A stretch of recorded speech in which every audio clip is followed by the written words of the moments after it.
काफी इम्प्रूवमेंट है पहले से, मतलब 80 to 90% इम्प्रूवमेंट है सर। ठीक है, मैं आपको आगे का मेडिसिन भेज। दोस्तों, आपने अभी ये जो कन्वर्सेशन सुना, ये हमारा और हमारा एक पेशेंट का है जिनको पिछले 2 साल से सेक्स रिलेटेड प्रॉब्लम थी। और आज इस वीडियो में ये बताऊंगा कि कैसे इनका सेक्स प्रॉब्लम हम लोगों ने सॉल्व किया, जो कि सिर्फ 2 महीना में लगभग 90% सॉल्व हो चुका है। वो कैसे सॉल्व हुआ, हमारा क्या अप्रोच रहा, हम लोगों ने इनको ऐसी कौन कौन सी मेडिसिन खिलाई जिससे कि इनका प्रॉब्लम एकदम जड़ से समाप्त हो गया। तो आज इस वीडियो में हम लोग ये जानने वाले हैं। तो मैं डॉक्टर सुप्रियोता और आप सभी का फिर से एक बार बहुत बहुत स्वागत है मेरा इस YouTube channel homeo care tips पे। तो दोस्तों, ये जो पेशेंट है ये हमारे पास आए थे लास्ट ईयर दिसंबर में ऑनलाइन कंसल्टेशन के लिए। इनको भी वही कॉमन प्रॉब्लम्स थी जो कि सेक्सुअल प्रॉब्लम्स के अंतर्गत देखी जाती है, like erectile dysfunction, premature ejaculation, lack of libido. तो यही सब प्रॉब्लम्स ये पेशेंट भी फेस कर रहा था। और मेरे पास आने से पहले इनका बहुत जगह से इलाज भी चला। उनमें से 2 बड़े यूट्यूब के सो कॉल्ड होम्योपैथ भी थे जिनका वीडियोस आप लोग बड़ी चाह से देखते हो। मगर दुख की बात यह है कि किसी एक भी होम्योपैथ ने इनका केस को सही से रीड ही नहीं कर पाया, पढ़ ही नहीं पाया। ये जो पेशेंट है ये केस टेकिंग के दौरान बार बार एक ही बात को रिपीट कर रहा था, बार बार एक ही बात को दोहरा रहा था।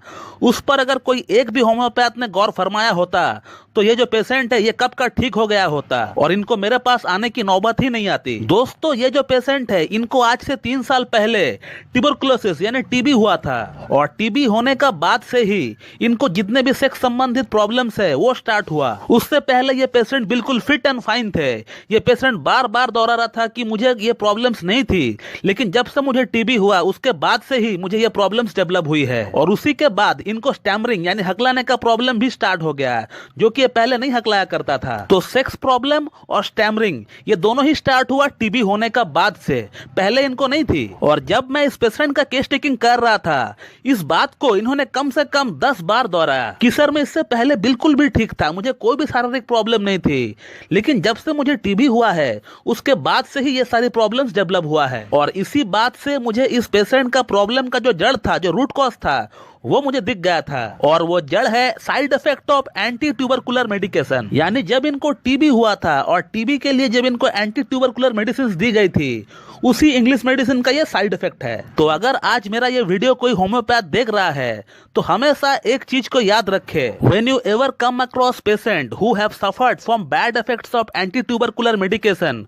so please in such cases do remember a drug name which is known as streptomycin. Streptomycin है जो मेडिसिन है ये टीबी पेशेंट में ही दी जाती है। बट जब आपको कोई ऐसा पेशेंट मिले कि इंग्लिश ट्यूबरकुलर मेडिकेशन के बाद अगर कोई साइड इफेक्ट चालू होता है पेशेंट में, और वो साइड इफेक्ट कुछ भी हो, टॉप टू बॉटम कुछ भी हो सकता है। इस केस में मैंने सेक्सुअल प्रॉब्लम और स्पीच प्रॉब्लम के लिए स्ट्रेप्टोमाइसिन का इस्तेमाल किया है, लेकिन आपका पेशेंट को अगर कोई और प्रॉब्लम है, फ्रॉम टॉप टू बॉटम कुछ भी प्रॉब्लम हो सकता है, तो फिर आप आंख बंद करके स्ट्रेप्टोमाइसिन के बारे में सोचिएगा। लेकिन ailment after bad effects of anti tubercular medicine ही होनी चाहिए, तभी स्ट्रेप्टोमाइसिन काम करेगी, अदरवाइज नहीं। और इस पेशेंट को मैंने स्ट्रेप्टोमाइसिन 200 और 1 का एक सिंगल डोज ही दिया है अब तक। और आज तकरीबन 2 महीना हो चुका है इनका ट्रीटमेंट हमारे पास चलते हुए, और इनका प्रॉब्लम कम से कम 90% तक सॉल्व हो चुका है। पिछले 2 साल से वो यहाँ वहाँ के मेडिसिन खा रहे थे, लेकिन इनको कोई भी फर्क नहीं पड़ा था। लेकिन हमारे पास सिर्फ 2 ही महीना ट्रीटमेंट इनका चला और इनका प्रॉब्लम कम से कम 80 to 90% सॉल्व हो गया। और इसी के साथ इनका जो स्टैमरिंग प्रॉब्लम थी, जो हगलाने का प्रॉब्लम थी, वो भी कम से कम 60 to 70% सॉल्व हो गया। मैं फिर से चाहूंगा कि आप लोग इस पेशेंट का फीडबैक एक बार पूरा सुने। हेलो जी, मैं बोल रहा था जी। डॉक्टर दत्ता जी जी जी। आपका जो ट्रीटमेंट चल रहा है हमारे पास इरेक्टाइल डिस्फंक्शन, प्रीमैच्योर इजैकुलेशन का, इन शॉर्ट अगर मैं कहूँ सेक्स प्रॉब्लम का जो ट्रीटमेंट चल रहा है 2 महीना से, उसमें कितना इम्प्रूवमेंट आपको हो रहा है?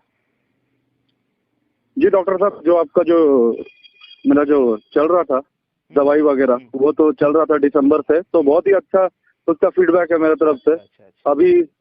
अभी काफी इम्प्रूवमेंट मेरे को इसमें दिख रहा है। अच्छा। पहले जैसे कि काफी दिक्कत था, काफी ये सब मामला में मैंने तो आपको सभी कुछ शेयर किया है। हाँ हाँ, शीघ्र पतन का, हाँ लैक ऑफ। अभी जो है डॉक्टर साहब, अभी क्या हो रहा है कि अभी फिजिकल इंटीमेसी का डिजायर बढ़ रहा है, इरेक्शन रह रहा है देर तक, मतलब बहुत सारा पॉजिटिव चीज हो रहा है। अब पहले जैसा नहीं रहा, स्पर्म काउंट भी बढ़ रहा है, काफी अच्छा है। पहले जैसा दिक्कत नहीं है, काफी इम्प्रूवमेंट है पहले से, मतलब 80 to 90% इम्प्रूवमेंट है सर। ठीक है, मैं आपको आगे का मेडिसिन भेज देता हूँ कल। ठीक है, ठीक है, थैंक यू। और इस महीना मैंने इस पेशेंट को स्ट्रेप्टोमाइसिन 10 mg का एक सिंगल डोज अभी तक दे दिया है। तो इस वीडियो में आपने ये देखा कि कैसे एक सटीक होम्योपैथिक ट्रीटमेंट की मदद से सिर्फ 2 ही महीनों में impotency, erectile dysfunction, premature ejaculation, lack of libido, semen की क्वालिटी सभी में इंप्रूवमेंट लाया गया है। जबकि किताब में कहीं पर भी स्ट्रेप्टोमाइसिन के बारे में ये नहीं बताया गया है कि ये सेक्सुअल स्पेयर में काम करती है। तो यही है क्लासिकल होम्योपैथी, यही है इसकी खासियत, यही है इसकी सुंदरता।